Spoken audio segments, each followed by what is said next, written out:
ఈ ప్రపంచంలో అన్నింటికంటే ఎక్కువ భయంకరమైన అంధకారం ఆలోచన అంధకారం. ఈ ఆలోచన చాలా లోతుగా ఉంటుంది. ఇదే ఆలోచన నిజంగా మారి ముందుకొస్తుంది. ఇక మన ఈ ఆలోచన మన వివేకంలో కూడా ఒక సూర్యుడు ఉంటాడు. ఒకవేళ మనం దీన్ని జీవితం నుంచి తీసేస్తే నిరాశ, అసహాయత, విఫలత ఎలాంటి అంధకారంలో మనల్ని పడేస్తుంది అంటే అందులోంచి బయటపడటం దాదాపు అసాధ్యమైపోతుంది, కష్టంగా ఉంటుంది. అందుకే అనుకూల ఆలోచనలు చాలా అవసరం. ఇలా ఆలోచించకండి, నాకే ఎందుకు ఇలా జరిగింది, సమస్య ఎందుకు వచ్చింది అని, ఆ వ్యక్తి నాకు ఎందుకు ఇలా చేశాడు అని. ఇలా ఆలోచించండి, ఈ రోజు నా జీవితంలో ఏ పరిస్థితి అయితే ఉందో దీనిలో నుంచి నేను ఏ రకంగా బయట పడగలను అని. ఎంత చీకటి అంధకారం ఉన్నా సరే ఒక్క చిన్నపాటి దీపం దాని వెలుగు మనకు ముందుకు వెళ్లే మార్గం చూపించగలదు. ఇక మన జీవితంలో ఈ చిన్నపాటి వెలుగే అవుతుంది ఆశ.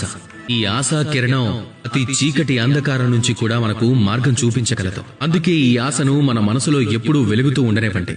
అతిపెద్ద అంధకారంతో, అతిపెద్ద సమస్యతో పోరాడండి, ముందుకు సాగండి. అలాగే నాతో పాటు ప్రేమగా చెప్పండి, రాధా కృష్ణ.